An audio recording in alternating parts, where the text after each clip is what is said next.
Welcome to the Love Dog Podcast. I am your co-host, Raina Butcher, here with our host, Dr. Sarah Hensley, the founder and CEO of the Love Dog Relationship Coaching Services and the Love Dog Podcast. You can find her at thelovedog.com and on all social media handles at Dr. Sarah Hensley. Hey, hey. Hey, hey. I'm super excited about our guest today. Me too. So, interesting little fact before we get started. First off, our guest today is Lauran September. Lauran is my high school best friend. So today is a very special episode for me, and you guys get to see how awesome I am and choosing these amazing two people as my best friends. This is as close to Nepo baby as I get. I'm very excited for that. Yeah. So Lauran, just to give her a little background on her, we met between the summer of our 8th grade and freshman year. No, you're right. You're right. And we were just sort of like instant friends. Her first cousin was my high school sweetheart. That's another episode. But we just, we've sort of been inseparable for like 30 years. Mm-hmm. So we had like a big chunk of separation. We've been. She lived in LA. Yeah, she lived in Chicago and then in LA. But we've always managed to stay in touch and always, keep our friendship alive. So Lauran is a spiritual guide, creative consult, and actress, and author of her self-published book, Playful Healing. So today's episode, we are going to talk with Lauran specifically around her career in acting, her time at Second City, her experience with improv, and of course about her book, what led her to write her book. But more importantly, we're going to talk, and who knows where this conversation can go. I'm really excited. We are free flow gangsters. We are free flow gangsters here at the Love Dog. But we're going to talk about the power of play in healing. I love it. Yes. And it's so important. And I can think as I get older and I think about what brings me true joy, it's the times in my life that I'm with the people I love the most and we're just doing playful things, whether that's in nature or whether that's traveling or whether, Josh and I are out on a date and we're really like just our most authentic, beautiful selves and we're being playful and kind of like nitpicking at each other. And this is basically how our relationship has been for the past 30 years is we kind of play with each other and at times I've wanted to punch you in the face over it. She has. I never punched her in the face. She's only punched her sister. My sister punched her in the face. That's again another story. A lot of Native American burns. I think that's Indian burns. Yes, yeah. Native American. Yes, we have to be politically correct here. But so let's talk first about your career. So you've built a career both in acting and creative consulting. So how did you first discover the connection between creativity, play, and emotional healing? Oof. Big question right out the gate. Yeah. First of all, let me just say thank you for having me. I'm really excited. Big fan. I recently just started to kind of learn about attachment theory, and I just think it's really delicious to get in there and kind of understand. And it's just another tool and another bit of information about how we can explore and learn about ourselves. So, I think I've always been a very curious person, and I've always cultivated a love for creativity and arts and exploration and expression. Mm-hmm.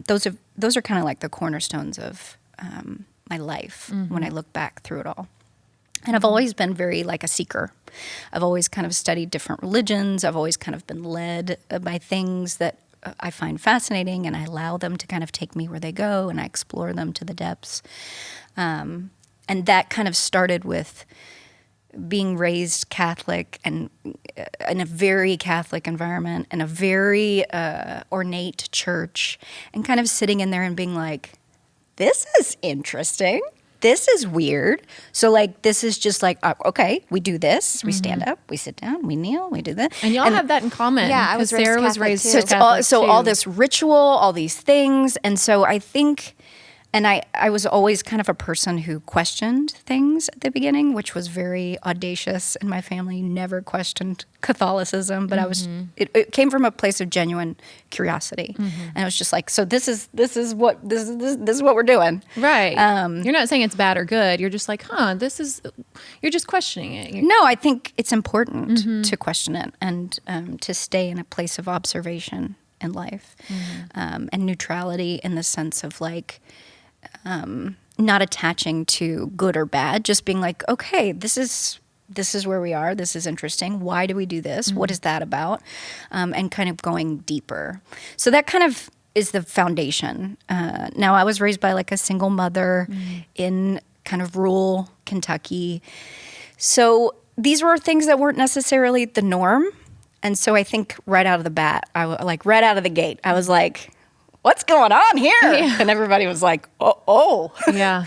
You were definitely, per se, the black sheep of your family. Yeah, I think my mom was. And I think, or is. And I think I just carried the baton. Yeah, she was a musician. I took it another level. Yeah, she was a musician her whole life. Yeah. In the Lexington music scene for a very long time. Yeah, she wasn't a musician until later, like in her 20s, when she was asked to sing somewhere. And then she was like, oh, I love this. Yeah. So I think that kind of created a safe space for me. And then moving through childhood trauma, art became a place for me to express, to heal, to be authentic, to explore, to be big, to be bold, to be all these things that I didn't necessarily feel comfortable being in real life, or that I was shunned for, or that was like, Lauran, you're being too much, or you're too loud, or all the things that come with that.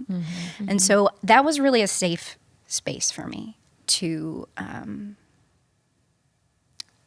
allow myself to explore and to really get in touch with all these things. And so I when I look back at my life, I can see that pattern building, and I can see how that I've cultivated that over time. Like, it was introduced to me, but I followed that instinct.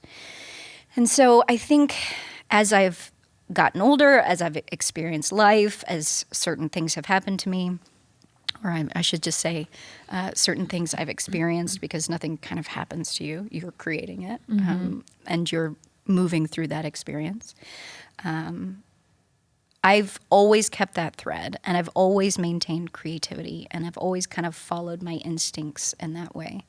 So when time came to go to college, I first of all, didn't want to go to college. I was like, of course not. I was like, I'm an artist. They're like, that's cute. You're like at Nelson County High School. And they're like, so what? But I ended up going to school for music and theater, and then later just theater. Found my people, flourished, really threw myself into that. And again, it allowed me to kind of expand into a space where I could explore, be creative, and be all these kind of things. Unapologetically. Unapologetically. Yes. And then when time came to graduate, I went to Chicago, and then I was doing theater in Chicago and doing very serious theater.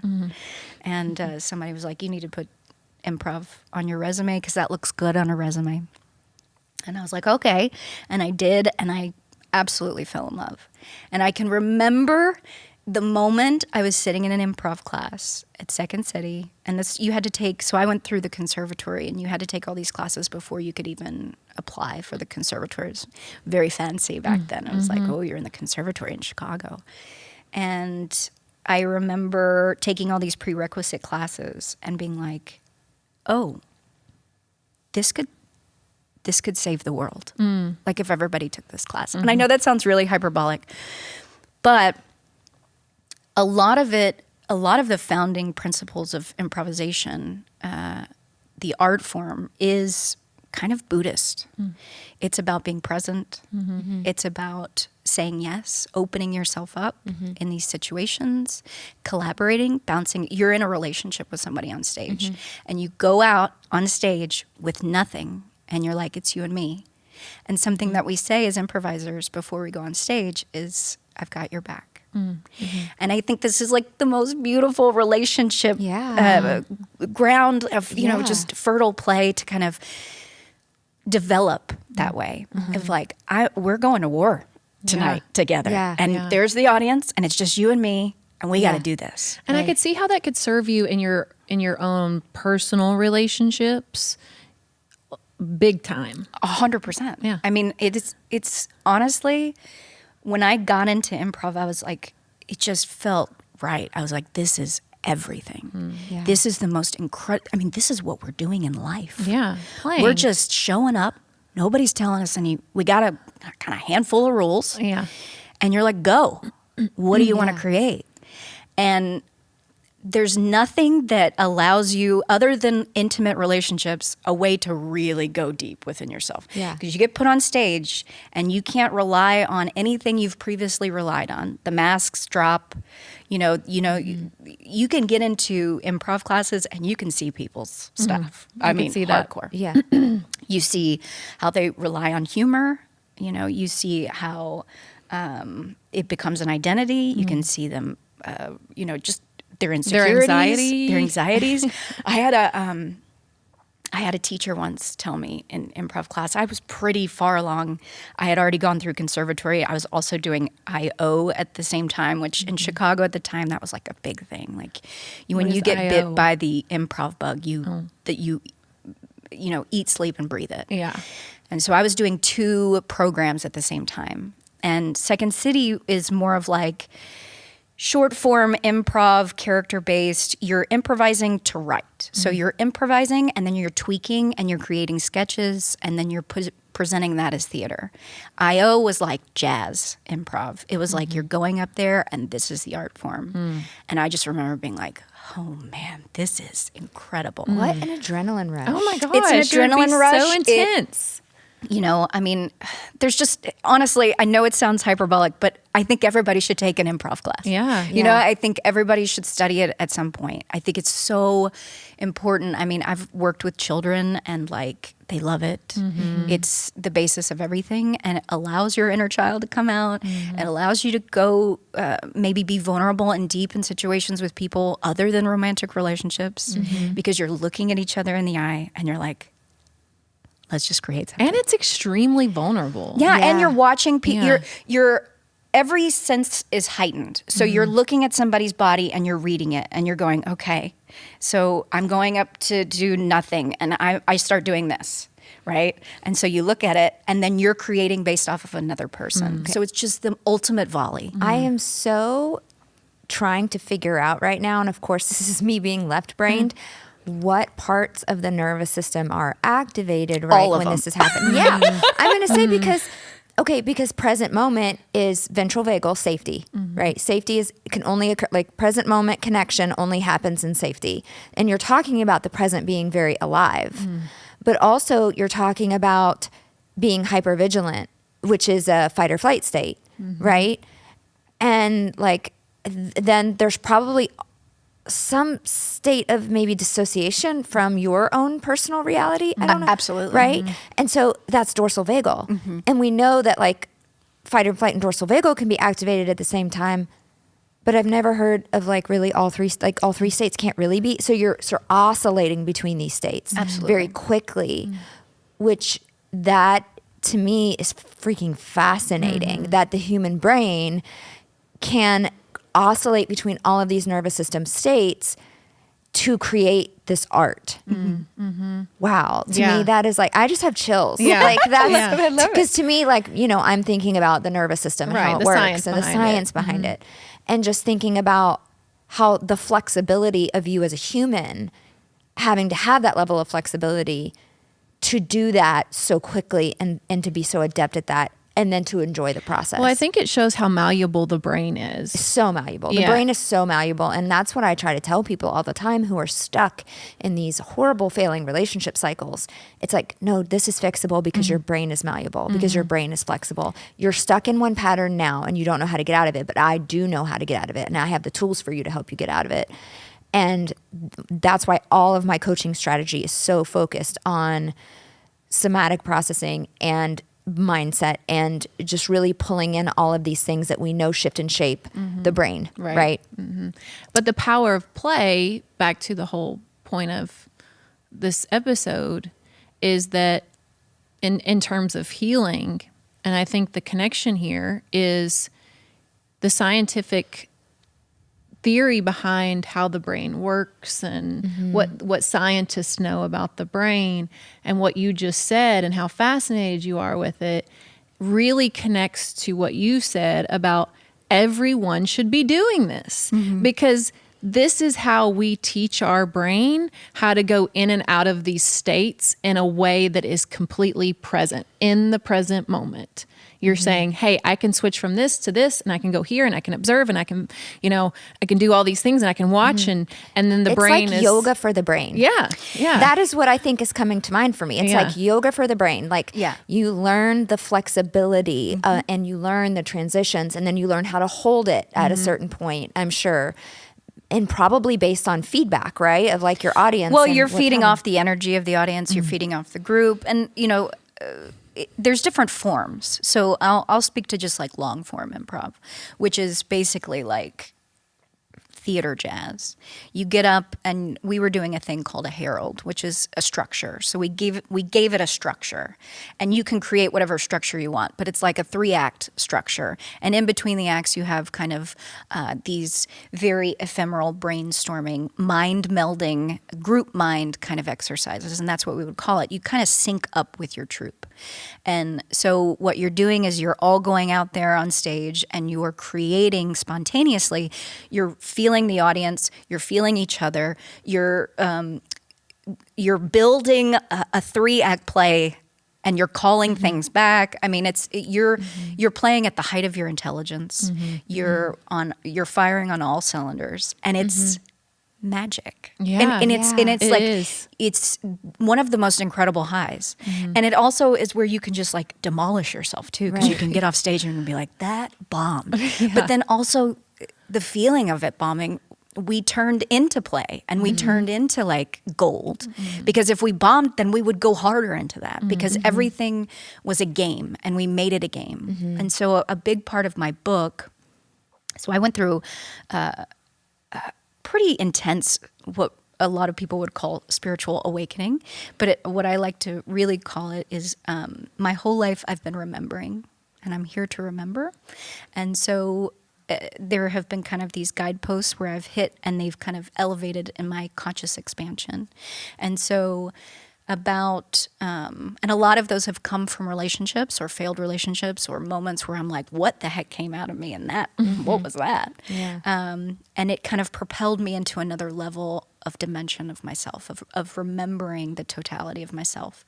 And so I feel like in Playful Healing, that was a big part of what I was doing, is just like firing on all cylinders, allowing magic to happen, being present in the moment, and then just evolving to remember I'm creating everything that I'm experiencing, and I can create whatever I want.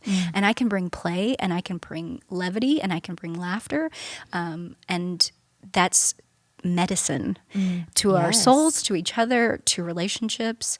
And so it was just this kind of aha moment where, for me, the metaphor of gamifying life, of like, we're just playing here. It's not that serious. Yeah. Oh, my husband says that all the time. He's like, hold on, I took myself too seriously for a second. Life should not be so serious. It should not be so hard. And I was raised in a household where there was always a problem. And my parents did not know how to function without having something to worry about, to complain about, to, be upset about. And I have tried so hard as a part of my healing journey to shed that and to be in gratitude and to be in the present and to get out of the spirit of fear and to just really experience joy. And it was so foreign to me. And honestly, I've only been able to experience joy for like the last 5 years since I've been on this healing journey. I don't think I experienced much joy in my life before that. And my husband, as his way of coping with trauma, is very humor-based. And, he had a little bit of that defense mechanism of humor, right? To avoid some vulnerability. You see that a lot with comedians. And And then part of his healing journey was to not use humor as a defense mechanism, but to embrace humor for what it was, which was playfulness and being light and being free and being funny and just actually having enjoyment and embracing joy. And so he, like when I start to slip into more of that, I have to have a problem, right? Sort of those old pathways in my brain. He is able to really bring me out of that and bring me into joy. I mean, he'll crack a joke. Of course he's vulnerable to my feelings and he knows when it's appropriate to give me validation or to be that active listener for me or to just be a comfort and give me that co-regulation. But a lot of times he reminds me, Sarah, life isn't all that serious anymore. Like you have lived through some of the most serious things that can happen to a person and you've survived it. So let's not let this small thing like weigh you down, right? Like let's come back to joy. And I love that about him. Yeah. As someone who's witnessed your journey from sort of like beginning to now, because I haven't witnessed all of Lauran's, but I've really witnessed yours. Yeah, you've been by my side. I can attest to that you are your most playful and easygoing self when Donald is in the room. Yeah. When Donald is in the room, then Sarah is able to sort of let her guard down, not be so in rigid Sarah world, not be so black and white, and see those more colorful areas. Yes. He really brings that part out of you. I mean, I he think does. And he makes me feel so safe. And I think because of that safety, again, and joy only happens when your nervous system feels safe. And Donald has been such a part of safety in my nervous system because I created safety by myself. But then you're tested when you get into a relationship. Can you maintain that sense of safety when you have someone that, of course, is at some point going to trigger you, right? And shine a light on what you still have left to heal. And he brings out the best of me in such an important way. I think that the reason why we've been able to maintain our friendship like we have over the past 8 years is because I think maybe, we saw things and we tend to like lean towards that shadow part of ourselves that we don't necessarily see in ourselves. And so like guys, we can attest here. These are my two best friends. And they're like, they bring big brain energy to the world. And I'm just over here like, loo-de-doo-de-doo. I say words wrong. Like, I ain't got the vocabulary these two got. Like, okay. So I'm just like, so I feel like I'm so drawn to people like you all because, let's be honest. And I'm not shaming myself in saying this. You're smarter than me. But I am very playful and I like to play. And I think that when we became friends, you saw that part of me I loved it. And you were drawn to it. And it was the same reason you were drawn to Donald. Yeah. You and Donald are actually very similar people. Yeah. Very similar to Gabby too, which is very interesting. Yeah. Gabby, my daughter, is very artsy. She wants to be her dream is to go to NYU and be an artist. And had that dream. Like I had that dream. Yeah. The fact that I have like very little artistic side to myself, I would say like my whole gig is this left-brained piece, right? That scares me because I'm like, I always just think starving artist, right? I'm like, how are you going to support yourself? Like selling paintings or whatever. And then I go to this gallery in Key West and there's like a bag of crumpled up Skittles for like $4,000. And I'm like, well, maybe it could happen, right? Yeah. Like maybe I just don't know that art is whatever you want it to be. And people are going to be drawn and feel things from things that you wouldn't expect, right? Art is powerful because it's audacity. And what you're saying. God, I love that. Yeah. So what you just kind of. The audacity of the crumpled bag of Skittles. It's somebody that said, I have the audacity to say, this is what I'm feeling and I'm expressing, and that's enough. And somebody's going to come and value it because I value it. And so I think something that's so powerful with women across the board, and I think it's for both men and women, but I think we've been societally conditioned to not have audacity. And this is why I felt safe as exploring myself in art was because it gave me permission to be audacious. See, my daughter's so audacious, but she has to hold it back. And I think it makes her miserable. Of course, because it's a mask. And She I would masks, like, yes. so there's so much that I just want to get into what I know, both of you all just said. It's so exciting. I got very excited because I would say, like, to go back to what you're saying, the connective tissue here that I would observe is that you're authentic. You allow yourself to be imperfect, messy, unintelligent, which I would not call you at all. No, my gosh. And so, like, You're so smart, Raina. so smart, Please. right? Thank But you. it's because you are putting what intelligence means in certain parameters. Right. And we fit these parameters in certain ways, and you look at that and you're like, but I'm not those parameters.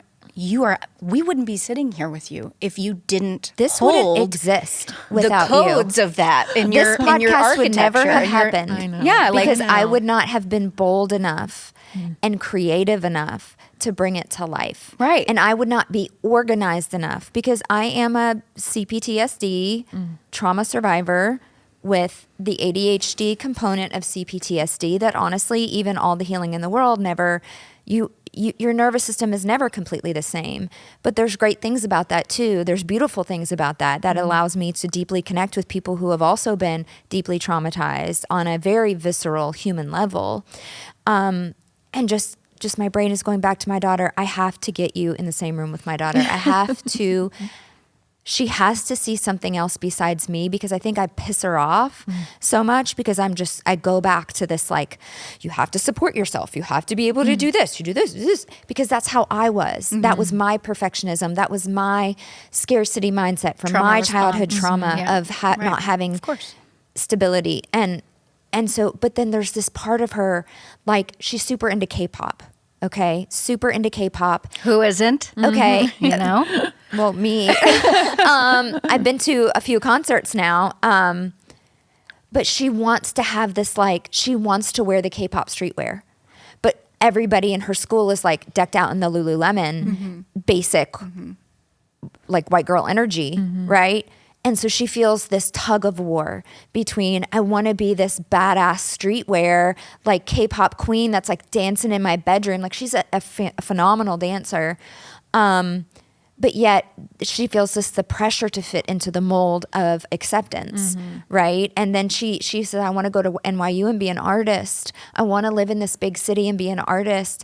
And I cringe because that feels scary to me. So I feel like this need to protect her from that, when really that's holding back her authenticity, because what you just said about authenticity, it is the most regulating thing to the human nervous system. And I've said it It's a everything. million times, and I'll say it again. Being your authentic self is where you are most regulated and where you feel most safe if you are around people that accept that authenticity, right? Because there's also this social barometer that is so important for your self-esteem. Like, we can't take everybody else out of the equation either and pretend like you live in a vacuum where social comparison and human judgment don't play a role, right? And so that balance, like, I'm amazed right now of, like, I'm seeing the flaws in my parenting in real life. Guys, I knew all this would happen. Not necessarily that. We got to walk that back because there's so much to unpack there. Because, Okay, unpack it for me. here's what I want to kind of go back to say as the foundation of everything I'm going to talk about today, is we are all walking each other home. Yeah. We are all reflecting the vastness of our being. Every single person you have in your life is mirroring to you more of who you are and what you're striving to unlock. And it really starts with just giving yourself the permission to unlock it.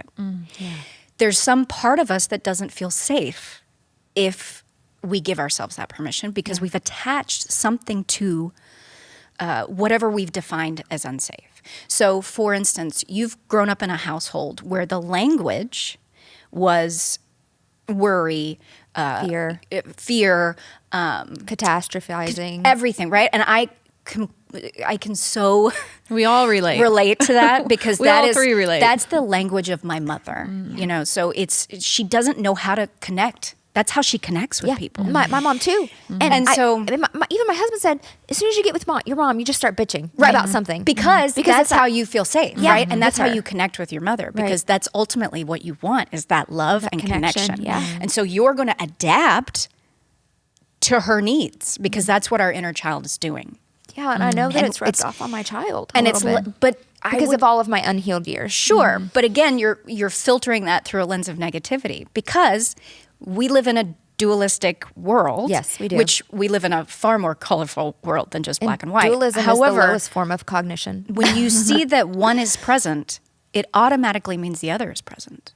Yeah. So when we say, oh, it's this negative aspect, but look at what it's created. An artist. Oh my gosh, my daughter is so talented. But that's an aspect of you to show you. You have created an extension of yourself to look at the totality of yourself and go, okay, so I don't give myself permission to be an artist right now in my mind space, but you created one.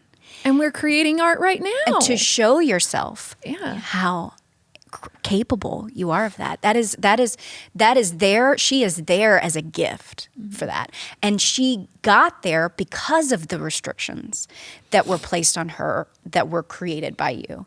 And so when we talk about creativity, and some of the most incredible things happen when we are in restriction, right? Sometimes when you have a unlimited budget, creativity suffers. If you have $6.95 and a shoestring, you're gonna figure something out. That makes me think of like Apollo 13 when they had to rescue Apollo 13, and they were like, here's what they have available, and they dumped it on a table, and they were like, oh my God, how are we supposed to like land the spaceship with just these items? And they freaking figured it out. And they do, because we are built that way. We are human beings. This is what's so fun about being a human being, is that we are adaptable, we are creative, and we thrive under a restrictive and oppressive thing. Things get born out of oppression all the time. Now, I'm not, advocating oppression. Right. My whole entire life and existence and brand came out of oppression. Art and trauma. Beauty, everything gets created out of this, because it's the pressure cooker. It's what creates a diamond, right? Pressure over time.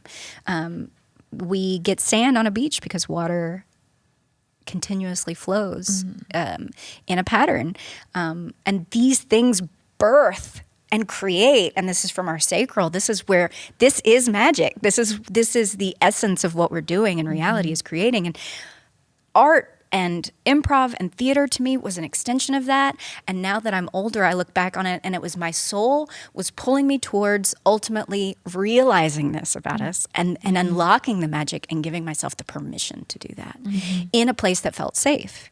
Because a lot of what's happened to us when we're children, whether you think you've had a traumatic childhood or not, you absolutely have, because you're adapting to the needs of other people. Yes. And you don't have the tools or the language to understand that that's what's going on. So you're creating patterns, and ultimately you are conditioning yourself to create belief systems to keep yourself safe. And being an artist is challenging that, getting curious about that, and playing with that. And knowing that you're ultimately, like what I write about in my book, is you're safer than you realize here. And we've just taken an idea of what safety is, and we latch onto it for dear life. We cling. And so when you talk about healing, a lot of that is allowing the grip to release and allowing ourselves to breathe in and to breathe out. To wax in, to wax out. Like, it's the pattern of nature itself, which the tide will come in, the tide will go out. And this is the most beautiful thing of just what we're doing here, is just being. And there's no wrong way, there's no right way. Right. And we're all giving each other permission to explore that and to go deep into that and help each other walk each other home, which is to the ultimate realization that you are far more complex and powerful, and you have complete agency in your life to shift the perspective of how you're experiencing your reality at every moment. So like anytime you get caught into those negative loops, remember that the opposite is true. So like where you see something negative, there's something beautiful hiding there. You're just not allowing yourself to see it. or you're focusing on this thing because you've conditioned yourself to. Right. And that's all it is. Yeah. It's just a pattern. And you've learned your parents' patterns. Right. And so this is when we talk about generational healing. It's really looking at these programs and patterns and getting curious and questioning them and going, is this actually what I want to experience in life? Wow, And that's actually such a huge part of what I teach. Yeah. Y'all are so different after all. Right. A huge part of my program is that perspective shift and that reframe and that mindset of knowing Reframes that everything. you have this lens that has been deeply shaped by your experience, but reality is so much bigger than your lens. Oh, absolutely. Right. And don't so- limit yourself. And just have fun with it. And right? so if you step outside of that lens, what you discover about your reality might be so different than what you thought it was when you were in the parameters of just that lens, which comes from your past, which comes from the things that you have experienced previously. Absolutely. And so, wow, that is so interesting. Because I honestly went into this podcast thinking, I'm not going to have anything to say because she's so creative and I am so not creative. And then I knew, guys, I just want y'all to know, Raina I sees knew so much of a big picture. I knew that, well, I mean, how could I love you both so deeply? Because we're great. We're awesome. I mean, other than how awesome you both are, I mean, there are so many reasons why I'm drawn to both of you in the ways that I am, and why our friendships are so as deeply connected as they are. I feel deeply connected to you. I feel deeply connected to you. And, there's a reason for it. Now, if you looked at you guys on the surface in terms of your healing journeys or even how you approach healing, to maybe speaking of a very limited lens or a scope of one person looking at it, they may think, oh, wow, that's night and day. Even Rachel, I was talking to Rachel on the way here, my sister, she was like, oh my gosh, Lauran and Sarah can be more different. And I was like, I know. And I could not disagree with that. I disagree with that so hard. Yeah. And then you get in these moments like this, and then you really, you take away all the things that maybe you previously thought, and you discover, wow, we're all very similar. Yeah, you know what's similar? We are both captivated by the human experience. Yeah. And we're curious about it. Yes, very curious about it. We allow ourselves to go to the depths. Yeah, right? like to really go down. And that's an artist, my friend. You are an artist. And I think we have to kind of remove these things that we think this is the number one thing that I get when people when I coach people or when they come to me and they're like, well, I'm just not an artist. I don't draw, I don't sing. And it's like, well, that's a very limiting idea of creativity. First of all, you've already limited yourself. Right. So let's blow past all of that. You get to define what creativity is to you. You get to define what art is to you. That's the cool part about art. It's subjective. And it's you just have to have the audacity. You just have to have the audacity to be like, this is something that I like, and that's enough. And I find it interesting. And you know what? I'm going to be so safe in my own knowing of myself, my body, of my experience, that it will find its audience. Right.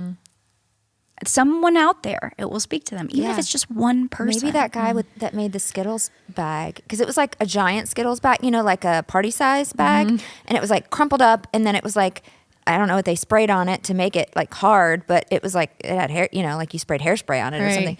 And I was like, maybe he just tasted the rainbow and he was just on that high of how much joy the Skittles brought him. Maybe he loves Skittles. Yeah. And maybe he's like, this is a commentary on consumerism. Right. And, but Who knows how deep he went. because this is what it's meant to do, is it's elicited a conversation. It's thought-provoking. We stood there and we were like, what was the meaning behind this? Like what, and it was like $4,000. And I was like, but I could make, if I want, I could have done that. Like I could replicate that, but it wouldn't be the same. It wouldn't have the same meaning. Like whatever this person was feeling when they did that, clearly, like, it came from somewhere. You know what? Like the value of something is what you perceive it to be, right? It's all about perception. Perception is everything. It's and you everything. control how you perceive things. And that is an enormous amount of power you have in the world to create and to experience.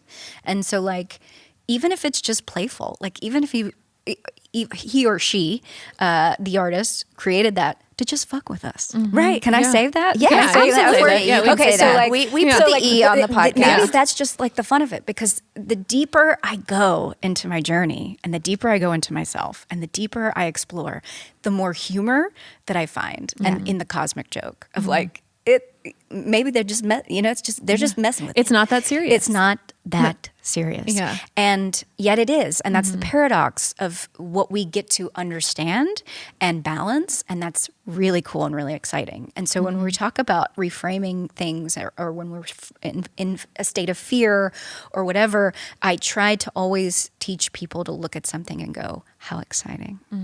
Oh my gosh, my mom just died. How exciting. Yeah. What does that mean for you? Like, and that's an extreme example, but look, my relationship's falling apart. How exciting. How exciting. Because now you get to go to another level of the game.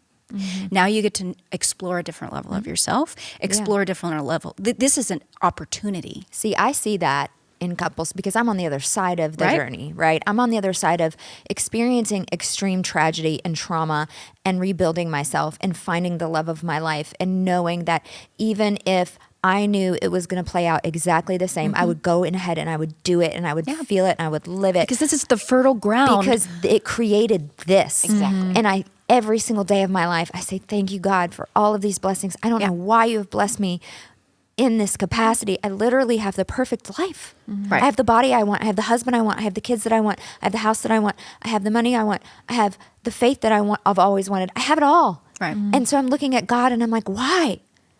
And I don't. And God goes, why not? Honestly, I mean, wink, wink. Right. Yeah, because that's the playful part of life. Is like we look at it and we try to ascribe meaning. And like, why? But I had to be open to it though. Yeah. Because before it was like, it will never happen for me. I am so broken. Right. I You're am so a closed flawed. fist. I have all of these things that have happened to me. I'll never get over this pain. I've been so abused. Poor me. I was in the total victim mindset and I couldn't see beyond all of my pain and all of my tragedy. And when I finally said, you know what? Fuck it. Like Liberating. it was literally a fuck it moment. Yeah. It was like and I was, I just decided to have faith one day. It was like it just clicked. I just decided that I didn't want to be that anymore. And I didn't know how I was going to get there. I That's didn't know everything. what it looked like. Yeah. But That's I just everything. decided You decide. it was enough. and you It take was one enough. step towards that decision. Right. And I mean, I'm not going to lie, God had a huge part of it. I mean, God spoke to me on a level I had never heard before. I didn't even have a real relationship with God. It was a fake relationship with God. It was like a for show relationship with God. And then I had a real relationship with God. But God is who said, but who said this is who you have to be? I didn't say that. Right. I made you to be anything you want to be. Whatever That will serve the greater good. Right? And just knowing that I could serve the greater good and put something out there and create like this beautiful thing from this awful thing. Like it clicked. Yeah. You had trust in yourself. And so when I have clients that come to me and they're like, I don't know if I can get divorced. And they're in this horrendous relationship. And I'm just like, but you don't know how much power you have to create something so much better than this. Yeah. You're just afraid. Yeah. Well, it's, they're zoomed in. Yeah. And they're not zoomed out. Because when you zoom out, you can see the larger thing happening, right? But when you're zoomed in and you're in it, this is life or death, right? You're in your root chakra, you're in survival mode. And so everything all the identities and structures, you're clinging to this understanding of what you think life should be. And if you just open up, you allow things to come and you allow abundance in, and now, right? Because right here, money can't flow to you, love can't flow to you, nothing can flow to you. You have to relax into it and release, and allow it and believe. Allow is everything. That's the number one thing in my book. Yes. So at the beginning of my book, I said that here's the rules of the game, and the first rule is there are no rules. But everything is allowed. Everything is allowed. It is a radical way to shift yourself. I need to hook you up with my book agents. Please. Yes. And you need to write a second because one. it's like you have to allow yourself and other people to be who they are. Because a lot of where we're coming in is from resistance. We're in resistance to the thing. Yes. We're in resistance to the change. We're in resistance to the person being whoever they are. We're in resistance to whatever is happening because we think that's going to keep us safe.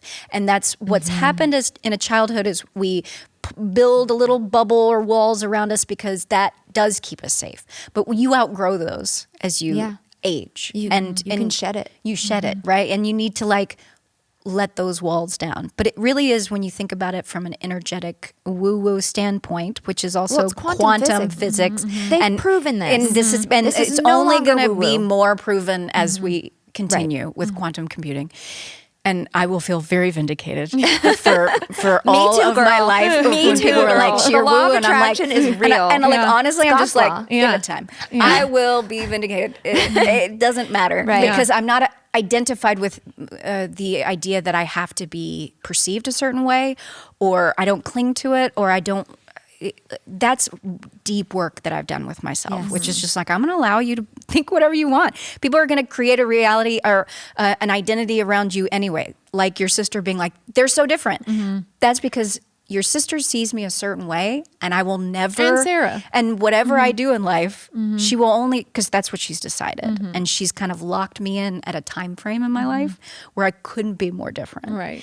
And so now I lost. And that's I was on a that's, tangent. that comes from a place of love. Allowing. I want to bring this full circle, because something I want to pull into this that I think will be valuable for our listeners, and specifically for people who are searching for healing, is really how the couple can heal through play. And I think it's really important. I mean, and there's books on it, but ways to implement play within your romantic relationships, I think is really, really important, because, speaking on, and y'all can speak more on this, but speaking on bringing the inner child into your romantic relationships, I think is a big piece. And so, Lauran, first, I just want to hear from you in terms of your experience, within your own relationships and what you've experienced in life. You could go all day. But what would you say to our listeners in terms of real concrete ways they can implement just basic play into their everyday life? Okay, so I talk about this in my book, and I don't specifically talk about relationships, playful relationships in the book, because I focus on you, because you have to have that foundation before you can really get into it. And this is where Sarah and I, like, it overlaps. The Venn diagram overlaps, because it's the same thing. It's all about learning, giving yourself the foundation and learning who you are before opening yourself up into that way to other people. Because inevitably we get into these relationships, and then all that comes to surface, and you're like, wow. Right. There's a couple things that I talk about in the book, which are exercises.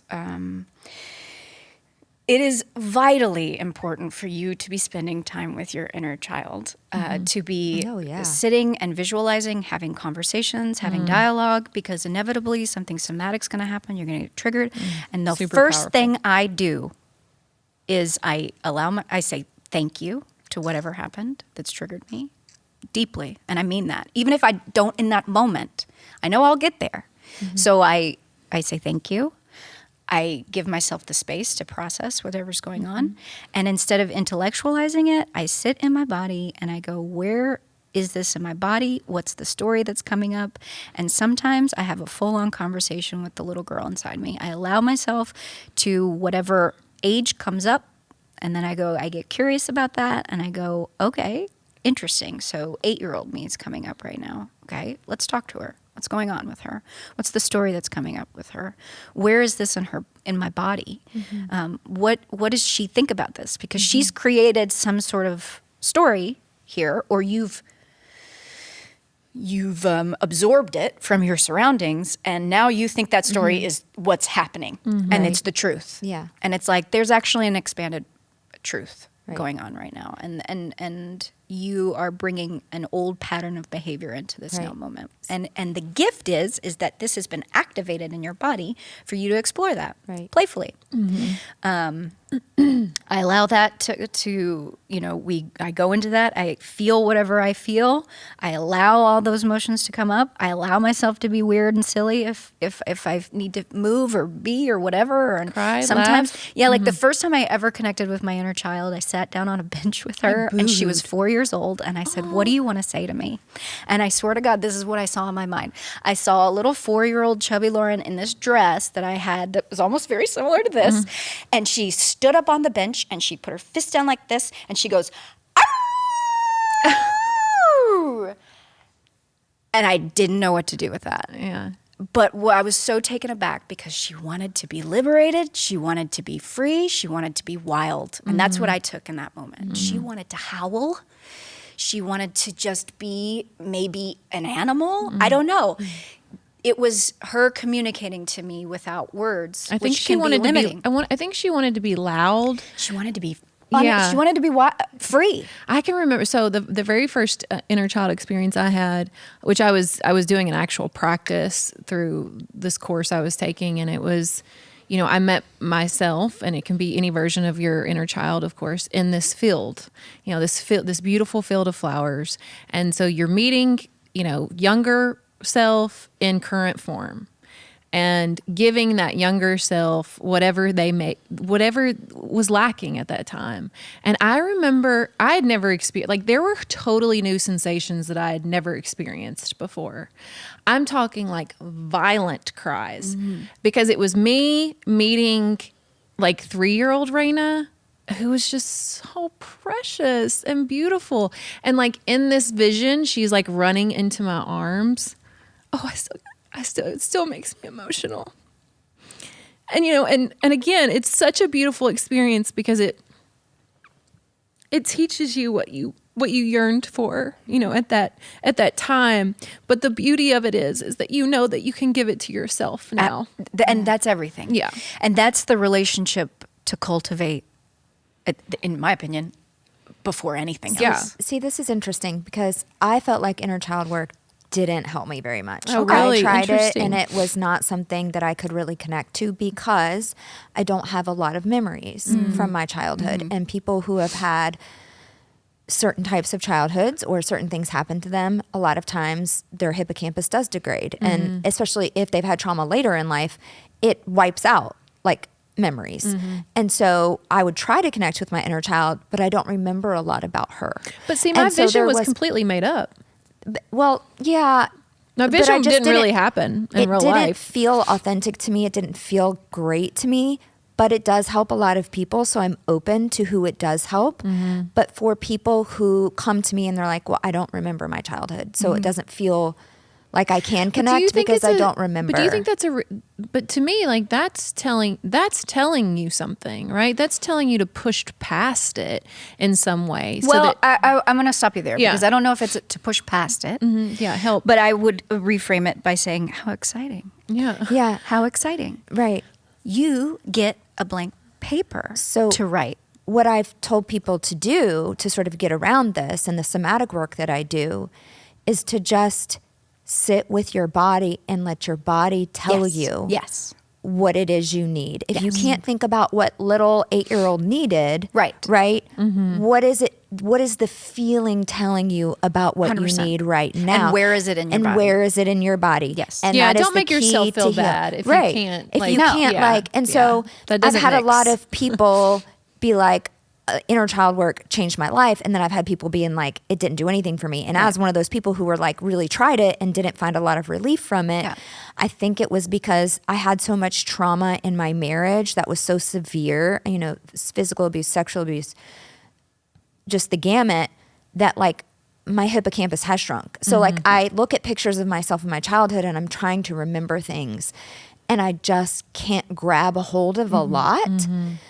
Because I think I had way more trauma. I mean, my childhood wasn't perfect, but it was good enough. And I wouldn't consider it ridiculously traumatic, but my marriage was very, very traumatic.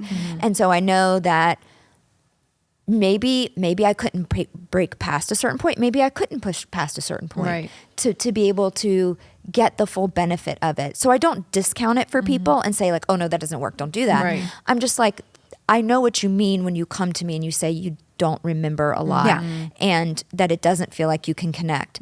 So instead, let's just connect to the present and what it is now because your subconscious remembers even though your conscious doesn't remember. So that's sort of the bypass, at least for me. I also let's blow open what inner child is. It's not just sitting in your mind's eye and talking to younger versions of yourself. Right. We can take this to be, let's cultivate imagination and let's cultivate play. So like something, I brought you guys these today. So I have my sparkle freckles on because for me, this is, makes me feel fun and light and playful. And it makes me think of like playing in makeup. And that's always something that's always been very fun for me. And so for me, this is like a small way of like being playful. Like, and coming on here and being playful. And I brought you guys, like, I have like little jewels and stuff. And that's just one door we could open, right? And like a way of doing inner child work is allowing ourselves as serious adults on a very serious podcast to talk and just play. Yeah. And like, by play, I mean allowing yourself to just explore and create and do and be silly and do whatever you want. And maybe it's challenging yourself to think about, is there a toy that I'm drawn to? Like going into a toy store and being like, what excites me here? Build-A-Bear was always something I wanted. Like, I would have never gotten to experience Build-A-Bear as a child, right? Because we like one, it didn't exist. Two, my mom would have been like, absolutely not. That's silly. Paying for this bear. I'm not paying for that. No. And so I kept expressing, to Josh, like, I want to build a bear. I want to build a bear. And it really was my inner child speaking. Like, he planned this beautiful date one day and took me to Build-A-Bear, and it was just this. I'm sharing this experience because this is another way, right, to explore your inner child and just be really playful and fun and not feel like it's silly, right? Like, it's an easy thing to be like, I've even brought the Build-A-Bear on set before and have had her sit with me. Her name is Sherbert. And she's a rainbow and she's beautiful. And because it brings me comfort, right? When of course the day itself brought me a ton of comfort, but even now when that stuffed animal is around me, like, I'm like, I have no shame in admitting that I'm 42 years old and I love stuffed animals. Yeah, but it doesn't even have to be something childlike, right? Like it can be anything.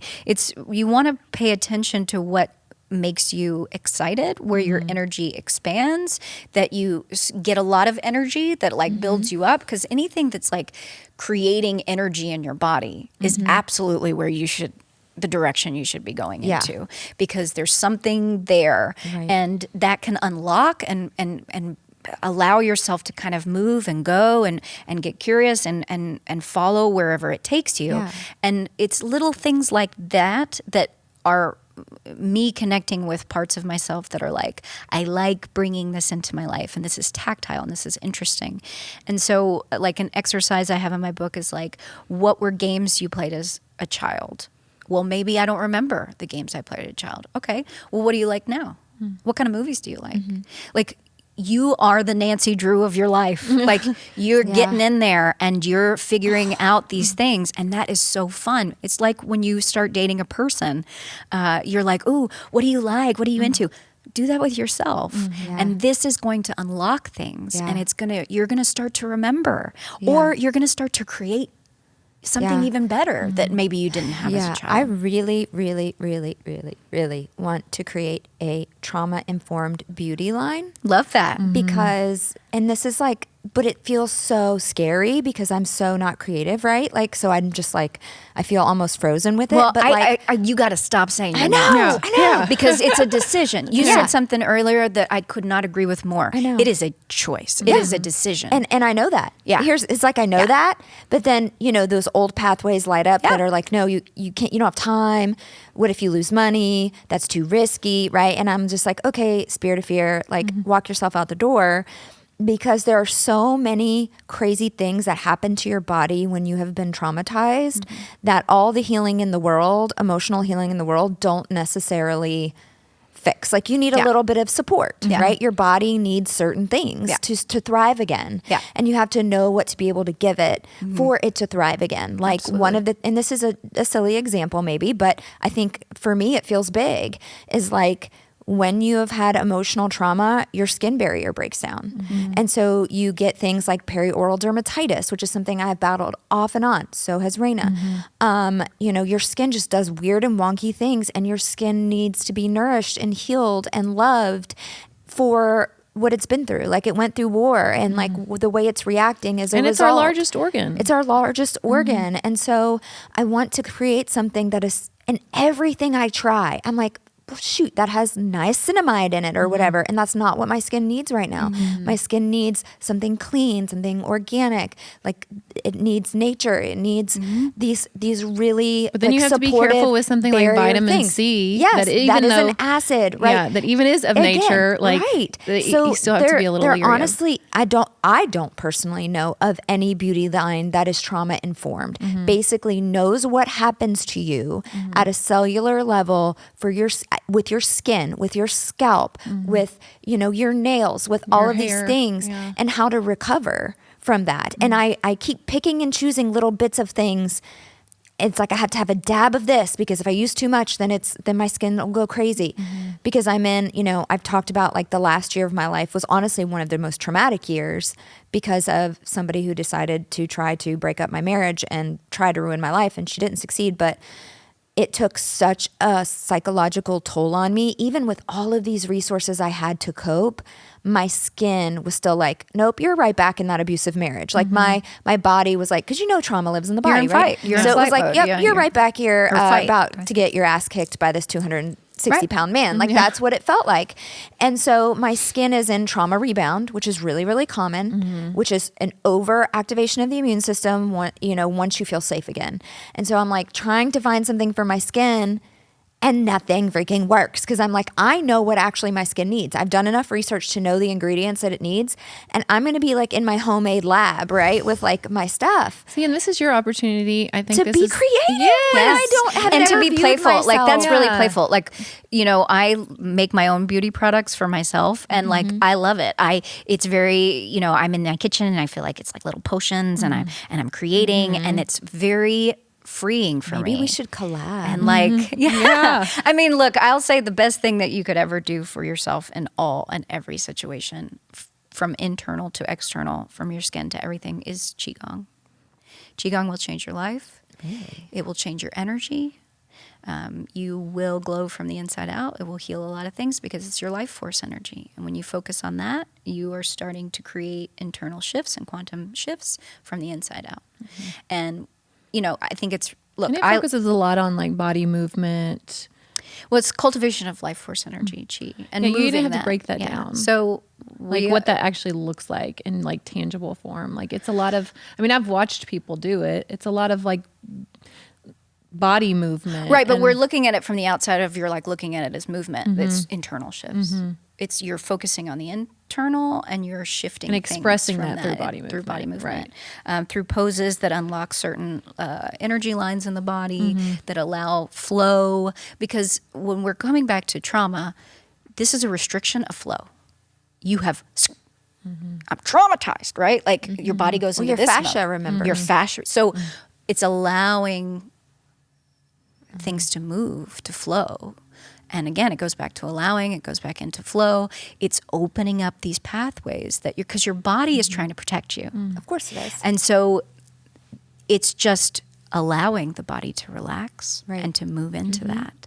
And that's how you're reconditioning the body, right? You have three planes to really focus on. You have your physical, your mental, and your emotional. And when you talk about self-mastery and Qigong, this is all of those things. And all of them are holistically connected. They all feed into each other. And so we don't just necessarily want to, when we're talking about healing isn't getting rid of our pain. It's changing a pattern. Yeah. And the pain could be there, and that's okay. But like, let's allow that pain and know that we're stronger than that, and we don't attach to it. You just said it, allowing it. Allowing right? It. Allow it to be there. We're not going to control it. We're going to surrender. People are so motivated to avoid pain, and what they don't realize we'll do everything. Is the healing is in the facing it, head freaking on, and just allowing it to move through you, and then it moves out of you. That's right. And so and that is exactly what I teach. Oh my gosh, how are we so similar? Man, I thought we were so different. Because, it's at the end of the day, because it comes down to two things, which is energy flows out, energy flows in. We're constantly in that pattern. Yep. So we have to remember when we're doing when we're working on our, somatic healing, mental healing, emotional healing, surrender is the best thing. When people get into car accidents non-judgment. and they come out unscathed because they were relaxed or they were drunk because they were relaxed, because their body was relaxed. They're not in a state of tension, right? This is the pattern that it's constantly happening. It's constantly happening in your relationships because the pattern that's being created is, I'm afraid, I'm going to hold on, don't do this, don't behave this way, there are all these ways that our mind creates. But in essence, it's this and this. It's this and this.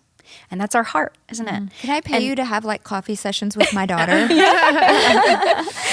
I think she would relate to you so well. And she sees so much more of just like this mom, lecture, analytical, protective side, your right? mama, But she needs like a mentor that is just so like, it's what I teach, but in her language. Right. Yeah. Right. It's what I teach other people, but it's in the language that I think would resonate with her, and from someone that's not her mother. Well, and that's the big thing, right? Because it's like you're too close. I think we really wanted to talk about like play and improv, but I think we ended up coming back to what we usually do, which is like I think healing through play and humor and allowing and energy I have flow. personally loved how this conversation has gone. Yes. I think it's been insightful. It's been enlightening. Is it over? Well, we do have to wrap up. We have We've people been waiting going. on us. We've been going for and I could go all day. I know our producer does. We'll just have to have you on again.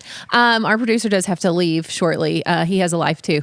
But so first, the most important thing: where can people find? Yeah, where can people find you? I have a stand store where I offer coaching, my book. We'll do Qigong classes with people.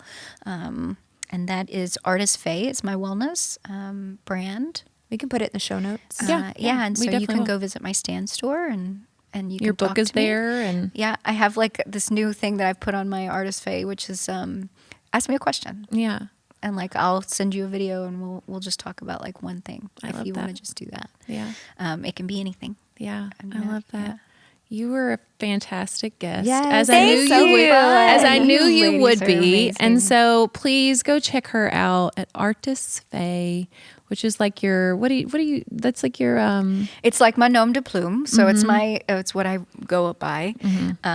Artist Faye is a deeply personal metaphor, which is like artist is from the Latin. It comes from the MGM logo that I was always obsessed with, which is Ars Gratia, artis, and it means art for art's sake.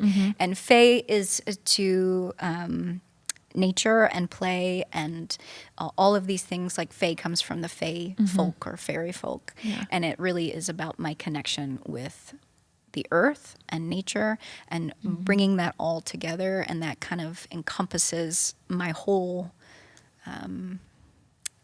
gifts that I want to offer to the world. Yeah. Well, really you both beautiful. have so many gifts to give, and I am just so eternally grateful that you two are my best friends. I mean, I know this isn't about me, but it's about me. Make it about But you. it's about me. Like, I feel like people are going to walk away from listening to this podcast and be like, damn, Raina is so awesome to surround herself by these two people.